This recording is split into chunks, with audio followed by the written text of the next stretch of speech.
Sonda piu. Mai pe ma si da plan kis to thokra man. Hi ma'am, good morning. Ako paru yung hoji po tumi ma'am ba su school chakhare. Hoji se pung 3 makhai tare ba. Ado ma hoji po tumi masa nungai trabina ma ahing da tumdre ambo. Pamong do ondo ko onjin ga tauna leiramina hoji po tumi nongalam dai da tumdare ne ba. Ado hoji ayuki pung 3 makhai tare ang. Hoji po ma tumi ado hawdoktra ba su tumjara sanu aina. Aina khoi paru tumi ana phi suri nge da khoi paru hogolame aduga masa nungai trabina ma ising tama ko leire.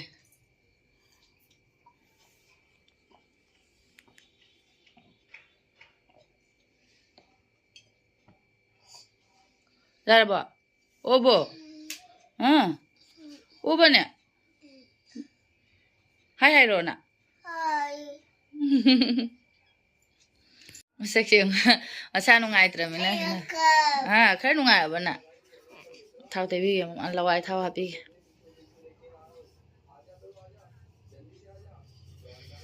May sana nim ngai po like yung do misin gumba gi makung gumba ado di bottle gumba khabai gumba na sana ning mani. Kedo gane ko paru. Ko paru se masa nungai tre park to chat pagane park se dum khangde sung wakhal na ra kaino khangde ba khoi mapa su ne leiba matam do khoi na dugi park to ahum mai rak ti chale ko ahum mai rak chat pa khuding khoi mapa se masa nungai ta ba to we ba ne park do da chang bagane kari nungai ta ba leiba khangde ando paru su chat paga ado madi sum nung si cha baga ing ba khatang mafam do dum khula jaga ni nung sit pudi sum khatang tang mudi silia ba khoi ta bu sum sa ing da bai wari ne ba ngang ni na ado tawira kai do no hangde ado nung thang do su masa nungai ta mina on baga khot paga tauna dum leire tum sit pha haudra ba ma ado na pung 3 makhai tar ba tum na leire isu haudok pidra ba ma tum nge da isu thabak phana jam di loisal laure ado aisu nung thang tum ba do mana on thok on hin taw leire ba ina masa sa se nili sa leire mina aisu dum tum ba yadre ba yamna ado hona ma su hona bi re ado nong hala paga isu dup tha khona loiraga phi khara le ado su do ado ma kon bi leire ba ma tum hogola su dum kano tawre tu ba hogola su ma kon leiwa e sum ado masa nungai ten taw je ne ba ado aisu thabak kya hena budi sudre ado ma haji tv jeng re khara nungai re ba keno angang ni na hatak nungai re ko ta keno to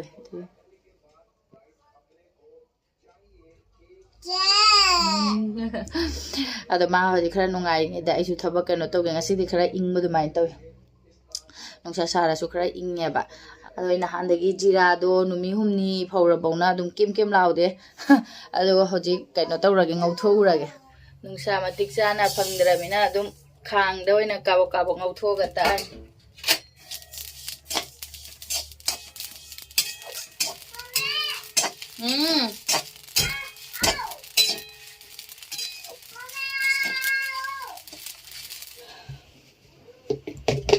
ai jira tak ko loire thabak ama ko me jira se amuk ta khradi sumaina khra yam na ne tespata hapin khra yam ta khradi adum tha ni ma hum ma adum sana ya paper da haido di adum subchal laga hijan gradi container da ne container da adum hijan khadi phajana pong e sangja garani kot khara ta kot na chamos na kot na ham na lei dei sharu loire yamna kupa yamna hena kuptra mare gi se pare da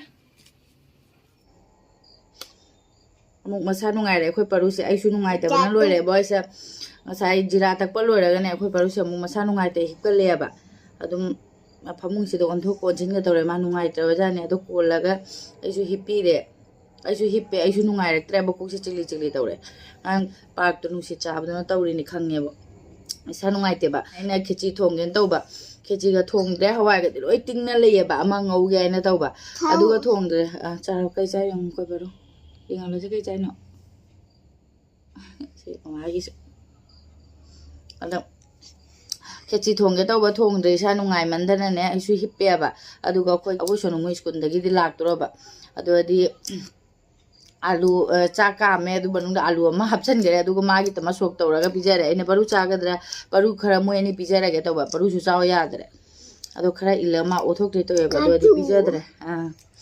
adu ai su cha dre ado hojik chaklam khale sanda kha tare mari makhai tare ba hoja ado hipam bade khara nungai ra mare khoi paru jo hogole aisu khatang nungai ba doin tawre ba haidi ngahak nungai dam kok chili chili dum tawba paru su dumai to rake nong ne masu nungai de sum mai na tawi ko amung nungai te de mu phamu yo tharo maru oliba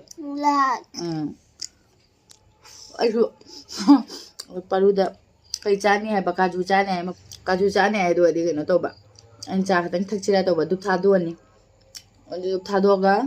hale go du tha na phai da ngan di ngali pung mari makhai da tari bani na du tha do ra khara ngan na thong ani che chi cha ra ga mu hipani isa cha nung nungai ta ba nungai ta nung da buti guli le cha san tari ngase gi video se mong ama tawre paru su mu nungai ta ai mu nungai ta isa nungai ta dia ba mong mo bana ta aru ai ta nungai ra mare ngai tv jeng no ra ma tharo maro phamu do le nungai ti ne ba masa do angang ni na sum khil nge khata nungai ba da kai chai na kari ha em ma kai han du tv ya thabe yung se hawai ka setting na thabe na mosori gi ngasi di khetsi sarage ana tawba ado mosori ka setting ne aduga kaino to mix ngauba ma chana hapchen ge tawba motor so hapa ngauge tawba motor leramdre chana hapa ngauge tawba to hodre adum khara ngana thongani ni chalo ba mama ki ka taisal yung khoi paru se iru ga thokpi dre ngasi di masa nungai ta bado da mama si dum nan thokpi ra ga to alumba philit ke ja di yung mayam ba tuition jakini hala ani masu nga lega masu matom ta alu sok tawra ga pizza ba do ina papor ga tawra pizza re ba ado masu saning de ba khatang cha silaw ina nang cha ro mama se sa nungai tare ne cha hau dre tan na ma matom da khari cha gre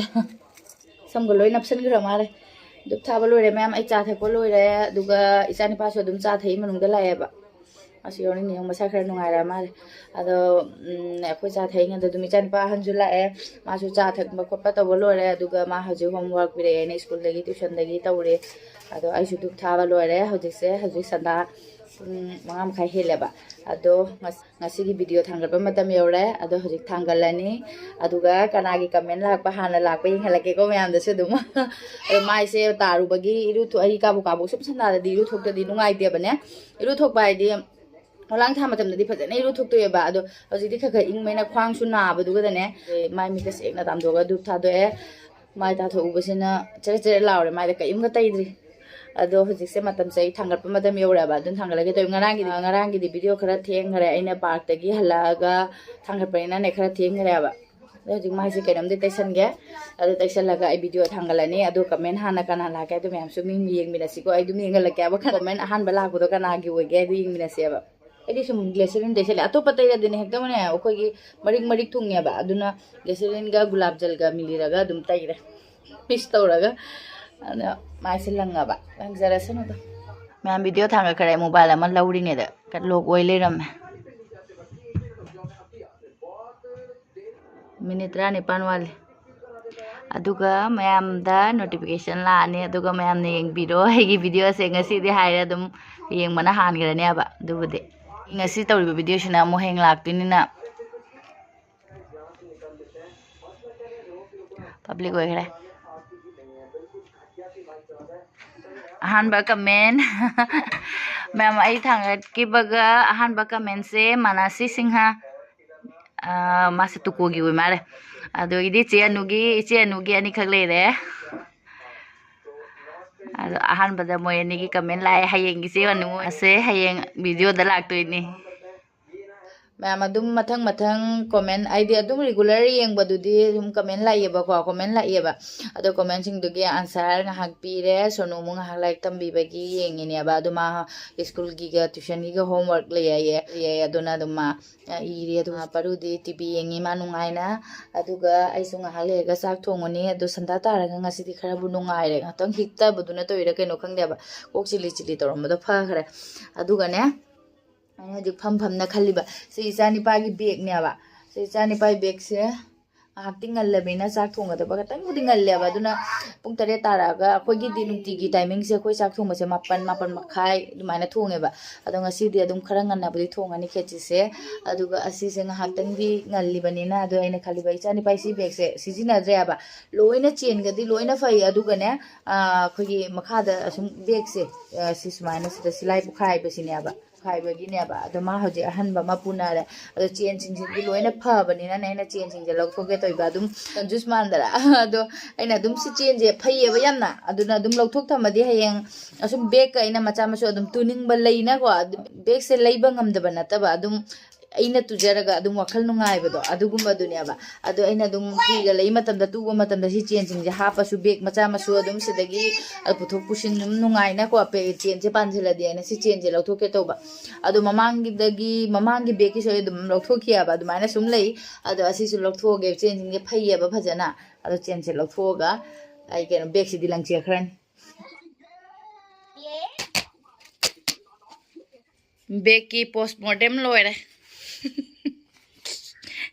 ꯁꯤꯗ ꯂꯩꯔꯦ ꯂꯧꯊꯣꯛꯄ ꯆꯦꯟꯁꯤꯡꯁꯦ ꯀꯥꯟꯅꯗ꯭ꯔꯗꯤ ꯀꯌꯥꯝ ꯁꯥꯡꯉꯦ ꯌꯦꯡꯉꯨ ꯁꯤ ꯆꯦꯟꯁꯤꯡꯁꯦ ꯑꯁꯤꯅ ꯕꯦꯒꯇ ꯑꯗꯨꯝ ꯍꯥꯏꯗꯤ ꯁꯨꯝ ꯑꯗꯨꯝ ꯀꯥꯟꯅꯒꯗꯕ ꯄꯣꯠꯇ ꯍꯥꯞꯄꯁꯨ ꯑꯗꯨꯝ ꯌꯥꯅꯦꯕ ꯁꯤ ꯁꯥꯡꯉꯦꯕ ꯂꯣꯏꯅ ꯆꯦꯟꯁꯦ ꯐꯕꯅꯤꯅ ꯑꯩꯅ ꯄꯥꯝꯃꯨꯕ ꯑꯗꯣ ꯂꯣꯏ ꯂꯧꯊꯣꯛꯑꯦ ꯁꯤꯗꯁꯨ ꯃꯆꯥ ꯈꯛꯇꯤ ꯂꯩꯔꯦ ꯑꯁꯨꯝ ꯂꯧꯊꯣꯛ ꯊꯝꯃꯤꯅꯤ ꯀꯥꯟꯅꯔꯒ ꯀꯥꯟꯅꯔꯦ ꯀꯥꯟꯅꯗꯗꯤ ꯀꯥꯟꯅꯗ꯭ꯔꯦ ꯑꯗꯨꯝ ꯑꯗꯨꯒ ꯑꯁꯤꯒꯤꯗꯤ ꯄꯣꯠ ꯂꯣꯏꯔꯦ ꯁꯤꯁꯦ ꯑꯗꯨꯅ ꯁꯤ ꯍꯧꯖꯤꯛ ꯍꯨꯟꯖꯦꯛꯄ ꯌꯥꯔꯦ ꯂꯪꯖꯦꯛꯈꯤ ꯌꯥꯔꯦ ꯍꯧꯖꯤꯛ ꯅꯨꯡꯗꯥꯡꯅꯤꯅ ꯅꯨꯡꯉꯥꯏꯇ꯭ꯔꯦ ꯍꯌꯦꯡ ꯂꯪꯖꯦꯛꯑꯅꯤ ꯆꯦꯟ 4 ꯊꯣꯛꯑꯦ ꯑꯁꯥꯡꯕ ꯌꯦꯡꯉꯣ 3 ꯑꯗꯨꯒ ꯑꯇꯦꯟꯕ 2 ꯁꯨꯗ ꯌꯦꯡꯉꯣ ꯑꯩꯈꯣꯏ ꯃꯄꯥ ꯚꯤꯗꯤꯑꯣ ꯀꯣꯂꯤꯡꯅ ꯑꯩꯉꯣꯟꯗ ꯀꯟꯅ ꯉꯥꯡꯉꯩꯕ ꯑꯁꯤꯕꯨ ꯊꯕꯛ ꯁꯥꯏ ꯑꯩꯅ ꯑꯩꯉꯣꯟꯗ ꯅꯪꯁꯦ ꯊꯕꯛ ꯁꯥꯅ ꯁꯤꯕꯨ ꯂꯧꯊꯣꯛꯑꯦ ꯑꯩꯅ ꯁꯤꯕꯨ ꯁꯨꯒꯗ ꯀꯔꯤꯒꯤꯅꯣ ꯂꯤꯛꯁꯜꯂꯤꯗꯣ ꯑꯩꯅ ꯑꯩꯉꯣꯟꯗ ꯀꯩꯗꯧꯔꯒꯦꯕ ꯁꯤꯕꯨ ꯂꯧꯊꯣꯛꯑꯒ ꯐꯔꯦ ꯑꯩꯈꯣꯏ ꯕꯥꯔꯣ ꯆꯥꯛ ꯆꯥꯗꯦ ꯆꯥꯛ ꯊꯣꯡꯉꯨꯔꯒꯦ ꯈꯔ ꯉꯟꯅ ꯃꯌꯥꯝ ꯃꯦꯒꯤ ꯈꯦꯆꯤ ꯂꯣꯏꯔꯦ ꯀꯨꯀꯔꯗ ꯊꯣꯡꯉꯤꯅꯦ ꯀꯨꯀꯔꯁꯦ ꯀꯨꯀꯔꯁꯤ ꯃꯔꯤꯁꯦ ꯏꯆꯥꯅꯤꯄꯥ ꯑꯇꯣꯝꯕ ꯊꯕꯛ ꯐꯕ ꯑꯃꯅꯅꯦ ꯃꯔꯝ ꯃꯣꯛꯄ ꯑꯃꯅ ꯂꯪꯁꯤꯈ꯭ꯔꯕ ꯀꯩꯗꯧꯔꯕ ꯊꯤ ꯐꯪꯗ꯭ꯔꯦ ꯁꯤꯗ ꯂꯩꯔꯦ ꯀꯨꯀꯔ ꯑꯩꯒꯤ ꯈꯦꯆꯤꯁꯦ ꯌꯥꯏꯔꯤꯅꯤ ꯁꯨꯃꯥꯏꯅ ꯃꯈꯨꯝ ꯀꯨꯞꯁꯜꯂꯒ ꯁꯤꯇꯤ ꯀꯥꯝꯃꯗꯤ ꯑꯗꯨꯝ ꯌꯥꯝꯒꯗꯕ ꯑꯗꯨꯝ ꯌꯥꯏꯔꯦ ꯎꯄꯥꯏ ꯂꯩꯇꯦ ꯔꯕꯔꯁꯦ ꯃꯥꯡꯉꯕꯅ ꯀꯥꯎꯊꯣꯛꯑꯦ ꯑꯩꯁꯨ ꯕꯖꯥꯔ ꯆꯠꯄ ꯈꯨꯗꯤꯡꯒꯤꯅꯦ ꯂꯧꯔꯛꯀꯦ ꯇꯧꯕ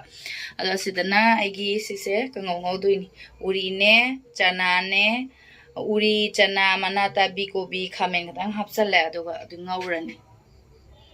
ꯑꯩꯒꯤ ꯈꯦꯆꯤ ꯂꯣꯏꯔꯦ ꯃꯌꯥꯝ ꯈꯦꯆꯤꯁꯦ ꯑꯗꯨꯝ ꯀꯩꯅꯣꯁꯤꯗ ꯀꯨꯀꯔꯗ ꯑꯗꯨꯝ ꯁꯣꯛ ꯇꯧꯁꯜꯂꯛꯑꯕ ꯑꯩꯁꯨ ꯐꯖꯅ ꯀꯥꯡꯉꯧ ꯑꯃꯁꯦ ꯂꯩꯔꯦ ꯆꯅꯥꯒ ꯍꯥꯞꯄꯒ ꯉꯧꯕꯁꯦ ꯂꯣꯏꯔꯦ ꯃꯌꯥꯝ ꯍꯧꯖꯤꯛ ꯆꯥꯔꯅꯤ ꯁꯤꯗꯤ ꯆꯥꯛ ꯂꯥꯝꯃꯦ ꯆꯥꯁꯨ ꯈꯔ ꯉꯟꯅ ꯊꯛꯇꯣꯛꯈ꯭ꯔꯦꯗꯣ ꯑꯗꯨꯝ ꯆꯦꯟꯗꯣ ꯂꯧꯊꯣꯛꯄ ꯃꯇꯝꯗꯨꯗꯁꯨꯅꯦ ꯃꯇꯝꯗꯤ ꯈꯔ ꯑꯗꯨꯝ ꯆꯪꯈ꯭ꯔꯦ ꯍꯧꯖꯤꯛꯁꯦ 9 ꯇꯥꯗꯣꯔꯦ ꯑꯩꯈꯣꯏ ꯍꯧꯖꯤꯛ ꯊꯣꯡꯕ ꯃꯇꯝꯅꯦ ꯑꯗꯨꯁꯨ ꯉꯁꯤꯗꯤ ꯈꯔꯕꯨ ꯉꯜꯂꯦꯕꯀꯣ ꯑꯗꯣ ꯃꯌꯥꯝ ꯈꯦꯆꯤꯁꯦ ꯑꯩꯒꯤ ꯈꯦꯆꯤꯁꯦ ꯅꯨꯡꯗꯥꯡꯅꯤꯅꯅꯦ ꯀꯦꯃꯦꯔꯥꯗ ꯃꯆꯨ ꯑꯃ ꯑꯣꯏꯕ ꯇꯧꯔꯦ ꯃꯆꯨ ꯑꯃ ꯑꯣꯏꯕ ꯑꯗꯨꯃꯥꯏꯅ ꯇꯧꯔꯦꯕ ꯑꯗꯣ ꯑꯁ ꯐꯔꯥꯒꯗꯤ ꯂꯥꯎꯔꯦ ꯍꯥꯎꯔꯅꯤ ꯆꯥꯒꯦꯀꯣ ꯃꯌꯥꯝ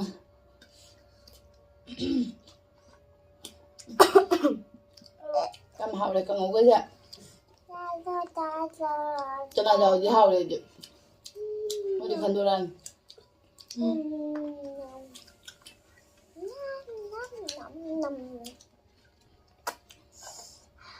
하버려.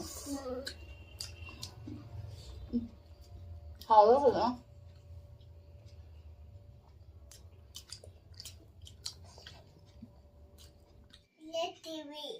Sẽ paru chắc cha lôi nằm một con masa hàm đâu phải mùng cá kìa, mai masa sẽ tay thuốc bây giờ đi nung ai rồi nè, này à, hào cái ngay khi xí phải giờ nè, nung thang này phải ăn chân cái bộ, बहुत năm phải ăn chân cái bộ, nung thang đấy sinh khỏe khi chỉ cha sẽ sinh em là cầu bẩn nhỉ, tôi nói hình để thắc nên mình bữa cái nó khăng đấy, à tôi khi chỉ để ya mẹ bạn này đúng ꯑꯩꯅ ꯑꯗꯨꯝ ꯂꯤꯛꯀꯗ ꯁꯨꯝ ꯈꯟꯕ ꯑꯁꯨꯝ ꯌꯥꯝꯃꯤꯅꯦ ꯑꯗꯣ ꯍꯌꯦꯡꯕꯣ ꯑꯗꯨꯝ ꯆꯥꯅꯔꯅꯤ ꯍꯌꯦꯡ ꯑꯌꯨꯛꯇ ꯕ꯭ꯔꯦꯛꯐꯥꯁ ꯑꯗꯨꯝ ꯇꯧꯔꯅꯤ ꯕ꯭ꯔꯦꯛꯐꯥꯁ ꯑꯗꯨꯝ ꯈꯦꯆꯤꯅ ꯇꯧꯔꯅꯤ ꯑꯗꯣ ꯍꯥꯎꯔꯦ ꯍꯥꯎꯗꯤ ꯍꯥꯎꯔꯦ ꯀꯥꯡꯉꯧꯗꯤ ꯂꯣꯏꯈ꯭ꯔꯦꯕ ꯑꯗꯨꯒ ꯈꯦꯆꯤꯗꯤ ꯂꯩꯍꯧꯔꯦ ꯈꯦꯆꯤ ꯀꯣꯟ ꯐꯦꯡꯗ꯭ꯔꯤ ꯀꯣꯟꯁꯦ ꯁꯨꯝ ꯆꯥꯝꯊꯣꯛꯑꯒꯗꯤ ꯊꯝꯃꯝꯃꯦ ꯀꯣꯟꯁꯦ ꯆꯥꯝꯊꯣꯛꯑꯒꯗꯤ ꯑꯗꯨꯝ ꯊꯝꯃꯤ ꯐꯦꯡꯗ꯭ꯔꯦꯕ ꯑꯩ ꯅꯨꯡꯗꯥꯡ ꯈꯨꯗꯤꯡꯒꯤꯗꯤ ꯀꯣꯟ ꯐꯦꯡꯗꯣꯛꯑꯝꯃꯤ ꯀꯣꯟ ꯐꯦꯡꯉꯝꯗꯗꯤ ꯅꯨꯡꯉꯥꯏꯇꯦ ꯋꯥꯈꯜꯁꯦ ꯑꯗꯣ ꯅꯨꯡꯗꯥꯡ ꯈꯨꯗꯤꯡꯒꯤ ꯐꯦꯡꯉꯗꯤ ꯅꯣꯡꯉꯥꯜꯂꯒ ꯀꯣꯝꯕꯁꯨ ꯑꯗꯨꯃꯥꯏꯅ ꯇꯧꯋꯦꯕ ꯑꯗꯣ ꯑꯩꯈꯣꯏ ꯄꯥꯔꯣꯏ ꯐꯃꯨꯡ ꯆꯣꯡꯈꯠꯈꯤ ꯇꯥꯔꯦ ꯑꯩꯅ ꯐꯃꯨꯡꯁꯦ ꯅꯨꯡꯗꯥꯡ ꯇꯨꯝꯃꯝꯗꯥꯏꯗ ꯀꯟꯊꯣꯛꯇ꯭ꯔꯗꯤ ꯑꯃꯨꯛ ꯅꯨꯡꯉꯥꯏꯇꯦ ꯍꯥꯏꯕꯅꯦ ꯑꯗꯨꯝ ꯅꯨꯡꯇꯤꯒꯤ ꯍꯥꯏꯗꯤ ꯁꯨꯝ ꯑꯌꯨꯛ ꯅꯨꯡꯊꯤꯟ ꯁꯨꯝ ꯐꯃꯨꯡꯁꯤꯗ ꯂꯣꯏꯅ ꯊꯕꯛꯅꯤꯅ ꯑꯗꯨꯝ ꯐꯃꯨꯡꯁꯦ ꯅꯨꯡꯗꯥꯡꯗ ꯀꯟꯊꯣꯛꯑ ꯇꯨꯝꯅꯗꯤ ꯅꯨꯡꯉꯥꯏꯇꯦ ꯑꯗꯣ ꯐꯃꯨꯡ ꯁꯦꯡꯅ ꯀꯟꯊꯣꯛꯑꯕ ꯑꯩꯅ ꯀꯣꯟ ꯐꯦꯡꯉꯤꯗ ꯃꯣꯏ ꯑꯅꯤ ꯇꯨꯝꯖꯔꯝꯃꯅꯤ ꯍꯥꯏꯅ ꯍꯤꯞꯆꯔꯝꯃꯅꯤ ꯍꯥꯏꯅꯅꯦ ꯑꯗ ꯃꯣꯏ ꯇꯤꯚꯤꯁꯨ ꯌꯦꯡꯉꯤ ꯀꯔꯤꯒꯤ ꯇꯧꯗꯨꯕꯅ ꯐꯨꯔꯣ ꯗꯠ